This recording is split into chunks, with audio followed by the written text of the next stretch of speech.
Vocês estão conseguindo visualizar o slide? Aqui tá. Tá bom. Então vamos lá. Aqui é o nosso cronograma. E aí tem as unidades que a gente vai estar falando. E aí eu coloquei aqui alguns destaques, né? Os principais destaques. Que é o nosso trabalho, que vai ser dia 25/2, quinta-feira.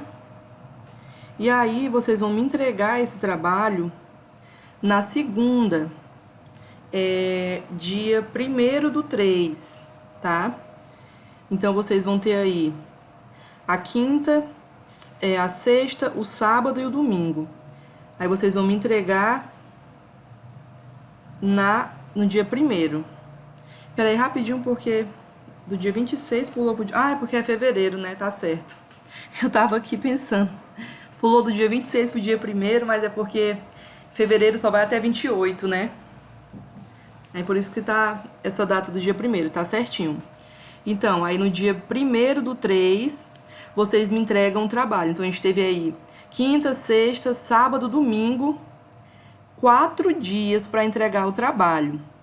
O término do trabalho vai ser dia 1º/3 e vocês vão me entregar ele até o horário da aula, que é até as 2h45.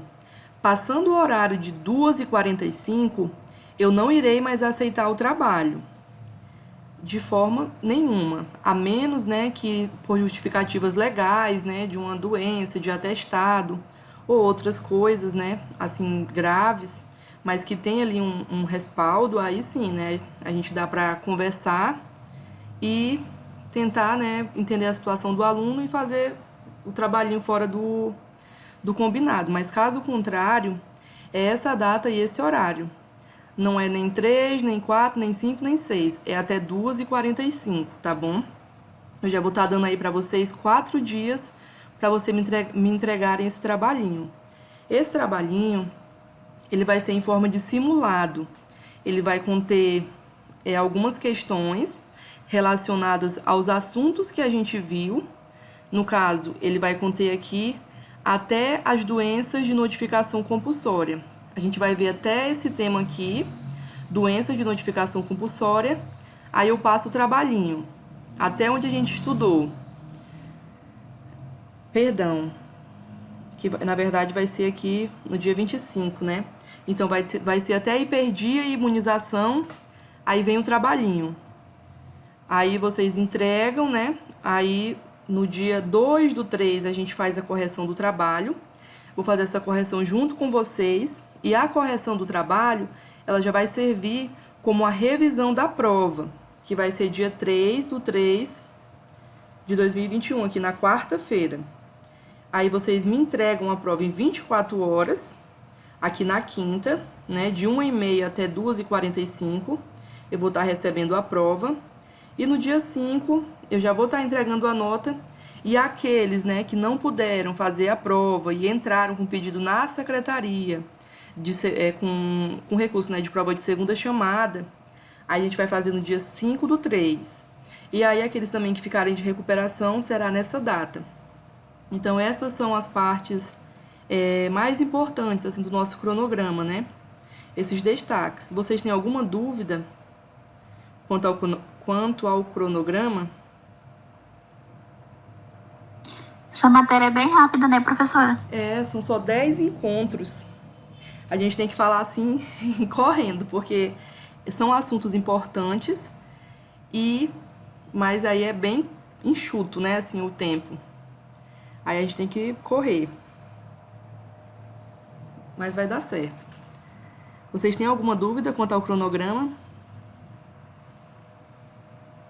Eu não tenho, não. Então tá bom. Qualquer dúvida, vocês podem me procurar, tá? Que eu tô à disposição.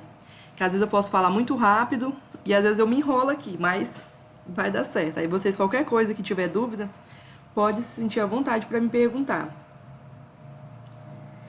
Então vamos lá. A gente vai estar falando, né, sobre assistência de enfermagem em saúde coletiva, né, mais conhecida por saúde coletiva.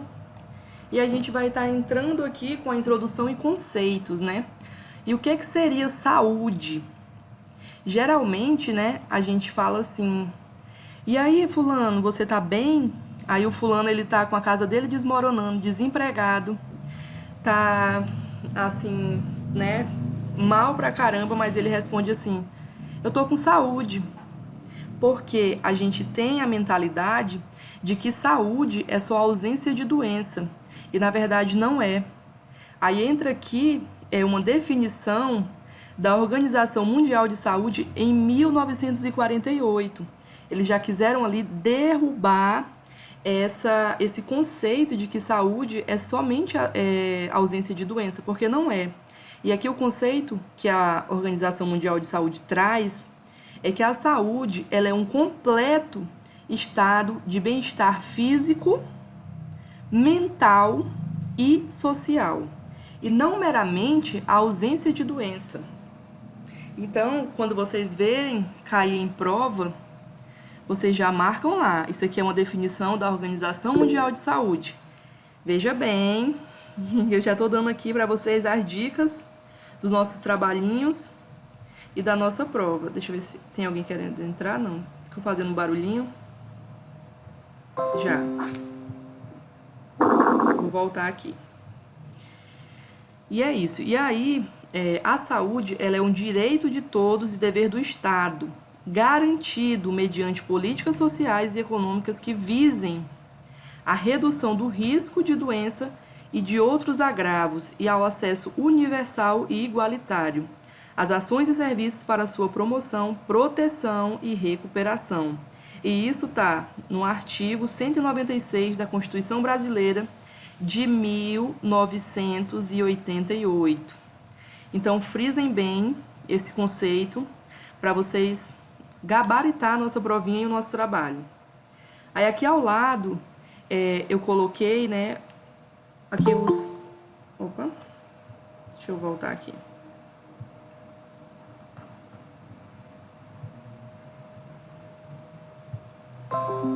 Aqui ao lado eu coloquei saúde, né? E os seus determinantes sociais, que a gente vai estar falando um pouquinho mais para frente. Aqui cada aula, ela se complementa.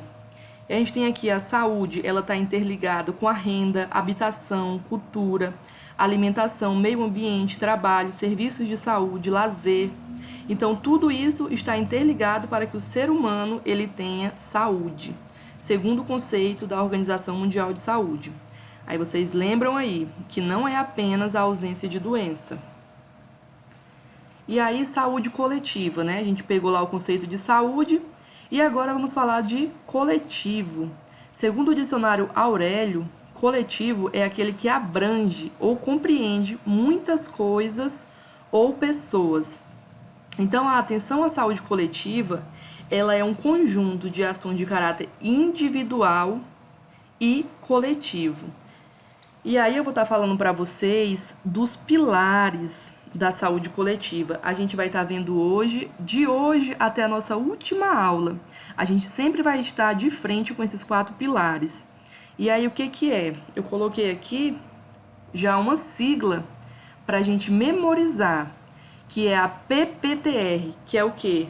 Promoção, prevenção, tratamento e reabilitação. Em quê? Em saúde. Então, a saúde coletiva, ela vai estar sempre em busca desses 4 pilares, né? Para quê? Para que se previna agravos, né, de saúde, doenças. E se caso, né, se tenha, nós vamos tratar, a gente vai reabilitar. Tentar ao máximo, né, fazer com que os princípios do SUS, eles sejam seguidos, né? Que é os princípios de integralidade. Que aí nós temos direito desde a promoção da saúde até a reabilitação. Então, é esse contexto que a saúde coletiva traz. E aí, não menos importante, a gente vem falar da evolução histórica das políticas de saúde, onde tudo começou e até a gente chegar no SUS, né? Então, nós temos aí um caminho percorrido até chegar no que nós temos hoje na atualidade, que é o SUS. Então, no Brasil colônia, de 1500 a 1822, a gente tinha o curandeirismo. O que era o curandeirismo? As pessoas acreditavam que as doenças elas eram trazidas por maus espíritos, por castigo ou provocação. E aí o que acontecia? Qual que era a forma de tratamento? Se levava para o pajé, e aqui também entraria, né, que a gente vai ver também na próxima aula, o xamanismo, né? E aí também entraria os xamãs, né, que eles faziam o quê? Um exorcismo nas pessoas, que era uma forma de expulsar os maus espíritos. E com isso a pessoa, né, voltava a ter saúde. Esse era o conceito, né, deles daquela época. E aí depois do curandeirismo, a gente tem os padres jesuítas, né? Quando a família real chegou no Brasil, elas não gostaram muito, né, dessa história da saúde indígena, né, que era através aí dessa exorcização, né? Também tinha a questão das plantas naturais e tal. E aí eles trouxeram ali os padres jesuítas, né, que já traz um outro conceito. Eles fazem o quê? Eles vão até as pessoas doentes, né? Oferecem alimentação, oferecem os medicamentos. Naquela época a gente tinha os boticários, que eram como farmacêuticos. E aí eles iam até os boticários, compravam medicamentos para as pessoas. E, entre aspas, em troca disso, eles ali ofereciam a catequese, né? Que é como se fosse uma inserção, né, na religião deles. Depois aqui desse momento dos padres jesuítas, a gente tem os físicos e cirurgiões barbeiros. Esses daqui eram os médicos daquela época. E por que cirurgião barbeiro? A gente fica assim, cirurgião barbeiro, mas de onde vem, né, esse conceito?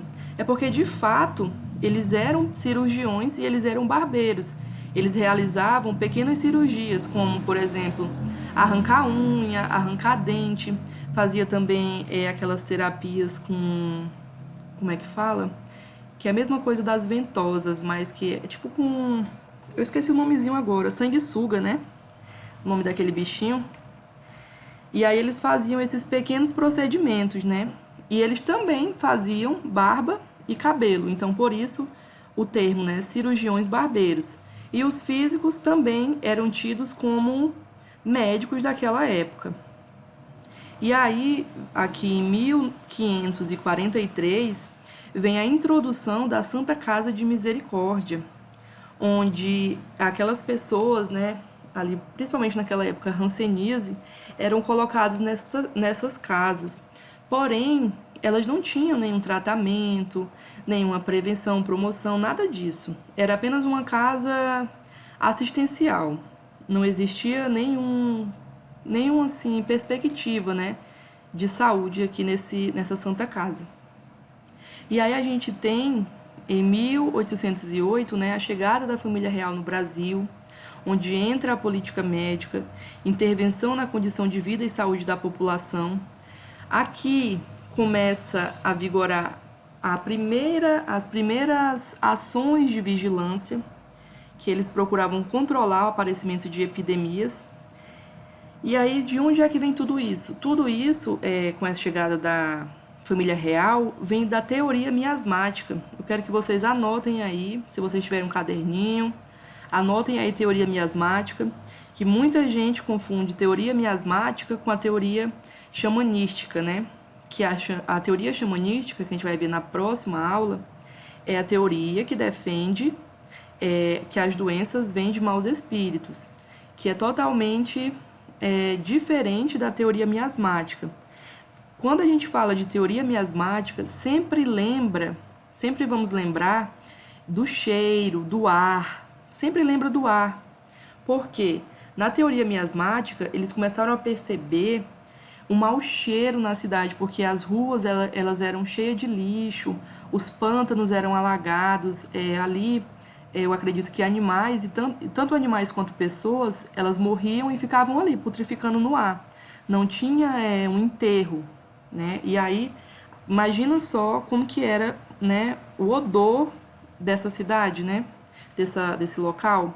Então, devido a isso, eles começaram a pensar assim, olha, esse mau cheiro deve ser o que está ocasionando doença aqui.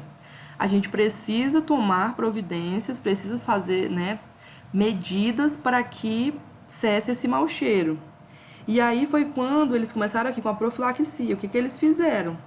Começou a urbanização da cidade, os aterros de pântanos, demarcação de ruas e lugares de construção, rede de esgoto e água, organização dos cemitérios.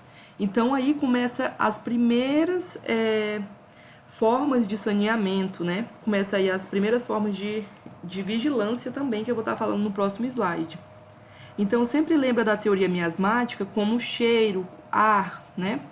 Lembra do ar, né? Porque aí daí a teoria miasmática, as doenças viriam pelo ar.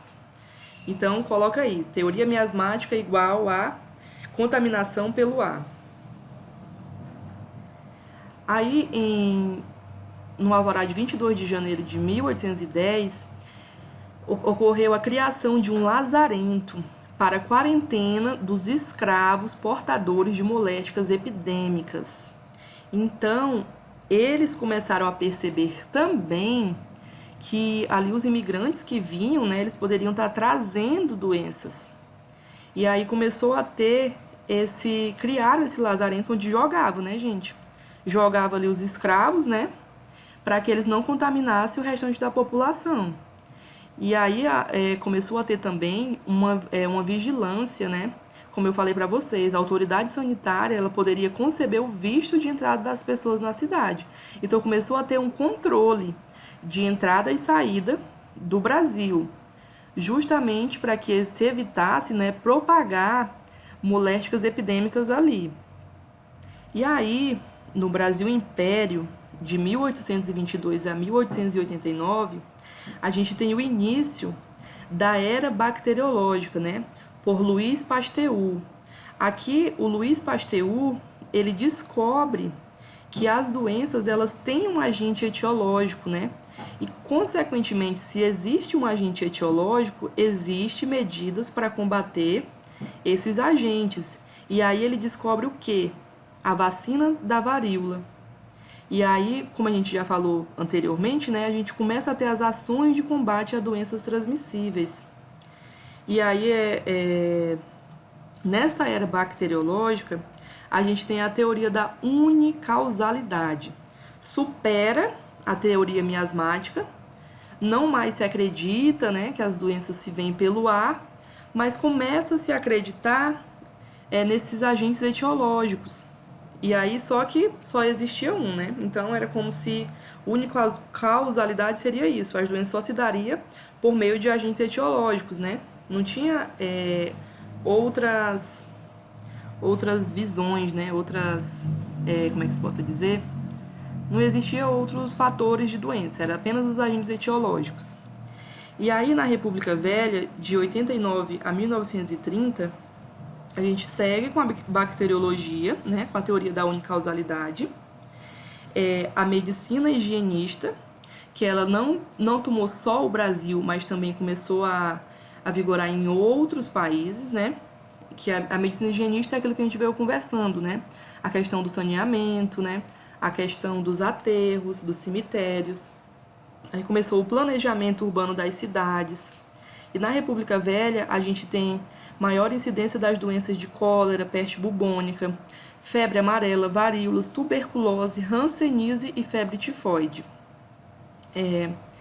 Aí aqui a gente entra também nas medidas impositivas, notificação de doenças, vacinação obrigatória e vigilância sanitária.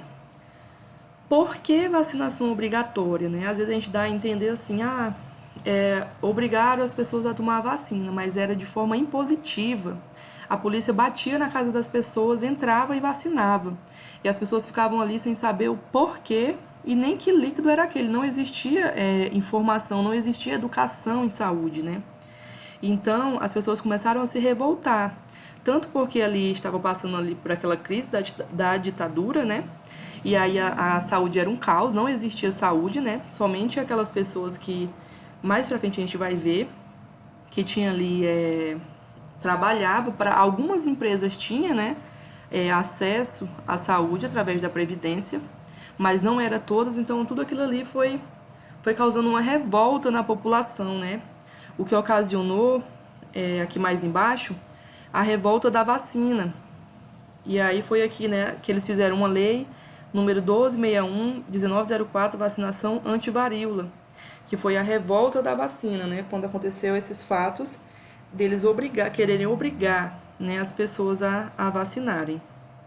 Era uma boa causa, né, aqui do Oswaldo Cruz, que ele era o sanitarista da época. A intenção era boa, porém a forma, né, era invasiva. E aí os elementos de saúde. Aqui em 1920 a gente tem o Carlos Chagas, a gente vê muito aqui, né, os laboratórios Carlos Chagas. E aí o Carlos Chagas, ele traz a reestruturação do Departamento Nacional de Saúde, fazendo propaganda, entra agora a educação sanitária. E aí aqui os órgãos especializados em TB, né, que é tuberculose, hanseníase e doenças venéreas. Expandiram-se a atividade de saneamento para outros estados. Em 1923, nós temos o convênio entre o Brasil e a Fundação Rockefeller. E aqui também quero que vocês anotem, porque isso aqui cai muito em concurso, demais, né? Processo seletivo, quem está aí se preparando. Quando a gente fala da CAP, criação das caixas de aposentadoria e pensões, a gente está se referindo a quem? A que lei? A Lei Eloy Chaves. Então, anota aí. E aí a gente entra aqui na Era Vargas, de 1930 a 1964, com a criação do Ministério da Educação e Saúde, Sistema Nacional de Saúde. A gente tem em 33 Instituto de Aposentadoria e Pensões IAP, Ministério da Saúde em 1953, entra a era do autoritarismo, onde a saúde pública é de baixa qualidade e limitada. Aqui entra aquilo que eu falei anteriormente. Nem todos não tinham direito à saúde, na verdade, poucas, como é que eu posso dizer, meu Deus, aqui uma palavra, era, assim, a menor parte, né, tinha acesso à saúde. E aí, por quê? Porque algumas empresas, né, faziam com que seus empregados ali pagassem ali uma taxa, a previdência, para eles terem acesso à saúde, mas não era todas as empresas e assim não era todas as pessoas. Então, né, permanecia ali o caos.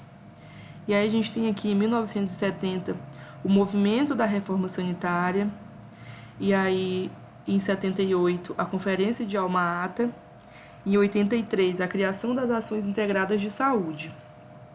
E aí, finalmente, né, como eu falei para vocês, ali a revolta da vacina e a reforma sanitária vem trazendo aí essa força para que a gente chegue aqui na Nova República. A Nova República, ela começa aqui em 85 a 88. Em 86, veja bem, também anota aí, em 1986, nós temos a 8ª, nem 10ª nem 12ª, a 8ª Conferência Nacional de Saúde, onde se traz, né, aqui o conceito de saúde, direito de todos e dever do Estado, onde, né, a gente teve a participação da comunidade nessa conferência. E em 87 a gente tem a criação do Sistema Unificado e Descentralizado de Saúde, SUDES. Só um pouquinho.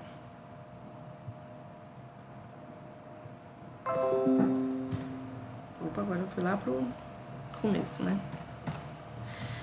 A gente tem a criação do Sistema Unificado e Descentralizado de Saúde, SUDES. Então, antes do SUS ser SUS, era SUDES, né?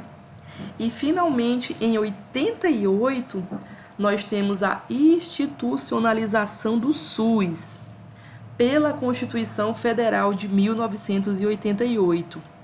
Né? Então, a partir daí, a gente tem essa contemplação, né?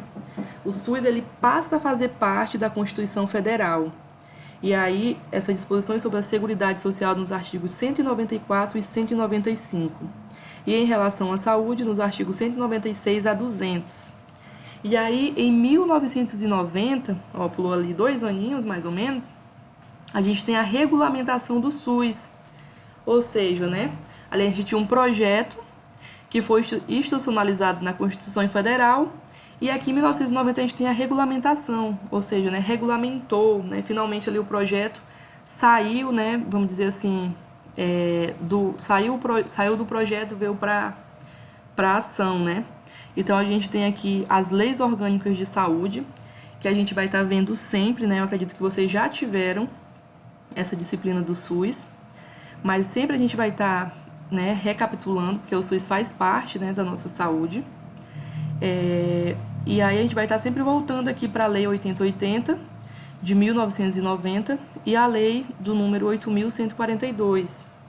Aí eu coloquei aqui um mapa mental, né, falando, ó, a Lei 8.142 de 90, ela dispõe da participação da comunidade, das transferências intergovernamentais, de recursos financeiros para a saúde, gestão de saúde também, né?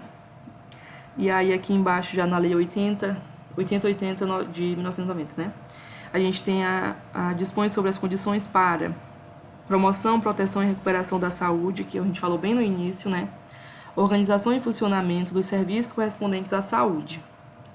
E aqui eu coloquei assim bastante mapas mentais, porque a gente não vai estar entrando muito nessa questão do SUS, porque vocês já viram, né? A gente vai estar pincelando aqui. Então, o que é o Sistema Único de Saúde, né? Ele vai aqui constituído pela conjugação das ações e serviços, né, de promoção, proteção e recuperação da saúde, executados pelos entes federativos de forma direta ou indireta, mediante a participação complementar da iniciativa privada, sendo organizado de forma regionalizada e hierarquizada. Ou seja, às vezes aqui no nosso estado, por exemplo, né, a gente tem ali, a maternidade, mas o Santa Juliana também tem uma parte filantrópica, né? Então, às vezes, a mulher, se ela precisar, né, de uma assistência médica ali em saúde da mulher, por exemplo, com relação à gestação, tem uma assistência também, né? Então, assim, se eu tiver que fazer um exame, esse exame não tem na rede pública, o SUS, né, ele tem a obrigação de custear esse exame ou medicamentos, né, que não possui na rede pública. A gente sabe que isso aí, né, demora, tem que entrar com ações jurídicas, né, e esperar aí um bom tempo, mas enfim, uma hora sai o dinheiro, né. E aí, com essa questão da regionalização e hierarquização, é porque começa a se dar autonomia para o estado, para o município, né? Deixa de ser um sistema descentralizado, né? Ele começa a dar autonomia, né? Questão financeira, o governador, o prefeito, eles sabem a necessidade ali daquela população e com isso eles têm a autonomia de realizar ações. E a hierarquização é hierarquia mesmo, né? Vem de hierarquia. Nós temos o governo federal, aí vem o nosso governo, vem o município, né? Então é dessa forma que o SUS trabalha, respeitando ali uma hierarquização, mas dando autonomia, né, para os seus governantes. E a gente tem os objetivos do SUS, né? Que aí a gente tem deixa eu ver para onde é que eu vou começar. Identificar e divulgar fatores condicionantes e determinantes. A gente vai estar vendo isso mais para frente, mais assim, de forma abrangente, né? Formular a política de saúde destinada a promover nos campos econômico e social a redução do risco de doença e de outros agravos e das atividades preventivas com integração das ações assistenciais, né? Aí entra promoção, proteção e recuperação da saúde. Aí os princípios doutrinários é aquele que a gente sempre ouve falar, né? Universalidade, integralidade e equidade. A universalidade, ela defende que a saúde é um direito de cidadania de todas as pessoas e cabe ao Estado assegurar este direito, independente de sexo, raça, ocupação ou qualquer outra característica. E aí a integralidade, como eu falei lá no início, busca atender todas as necessidades da população, desde uma ação de promoção à saúde à reabilitação. Na equidade, se busca, né, atender a todos de forma igualitária, de uma forma a atender às necessidades tanto de saúde quanto de vida das pessoas, porque cada um, né, tem um modo de vida diferente, mas busca atender todos dessa forma, sem que haja desigualdades. E aí a gente tem as diretrizes do SUS, né, que eu falei há pouco, sobre a descentralização, regionalização e hierarquização. Nós temos, né, desde lá da 8ª conferência, a participação da comunidade, que é por intermédio dessas diretrizes, tendo em vista o alicerce estrutural dos princípios da universalidade, equidade e integralidade que o SUS deve se organizar. E aí a Lei 8080, né, que traz pra gente a promoção, proteção, recuperação da saúde. Aí a gente tem a Lei 8.142, né, que tem assim como principal essa entrada, né, da comunidade nas conferências de saúde. E é isso.